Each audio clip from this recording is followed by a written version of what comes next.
Përshëndetje të gjithëve, unë jam Edona Luka Vokshi, drejtoresha e ekzekutive shtëpisë Botusi Dugagjine.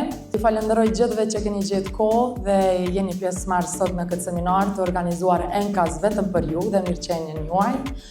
Dhe njëherë t'ju uroj 7 dhe 8 marsin. Kaloni sa më mirë. Faleminderit shumë. Uroj që sot secili për ju merrni diçka me veti nga ajo që sot do të diskutojmë dhe që do t'ju ndihmoj në rritjen e mirëqenies juaj dhe të vetkujdesit juaj. Çdo gjë që ju e merrni sot, qoftë një këshill e vogël, qoftë një ide e vogël, qoftë një mendim pozitiv apo një afirmim për veten e juaj, që do t'ju ndihmoj në rritjen e mirëqenies suaj.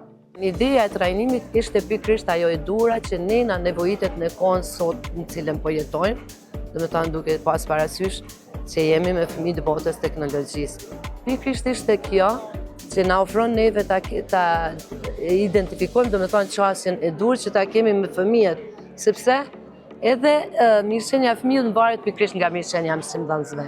Krahas shumë bashkëpunimeve që kam pasur me shtëpinë Botusi Dugagjine, sot jam jashtëzakonisht e lumtur dhe i falenderoj jashtëmasë shumë që e kanë bërë këtë event kaq interesant dhe gjithashtu na kanë nderuar të gjithëve me dhurata simbolike, gjë që unë ndjem jashtëzakonisht mirë dhe shumë të vlerësuar. Unë uroj që të ketë sa më shumë trajnime të tilla dhe të jetësohen, jo vetëm të mbahen, po të jetësohen. Gjithashtu më lejoni që në këtë ditë të shenjtë për mësuesit, t'i uroj gjithë mësuesit urime 7 marsi, vazhdofshi t'jeni pishtar të pashuar të arsimit. Ky trajnim është mëse i qelluar pasi që trajtohen një temë javë dinamike në raport me mësimdhënien. Andaj mirëqenia sociale gërshëton shumë tema, duke përfshirë edhe trekëndshën didaktik, mësimdhënës, prind edhe nxënës.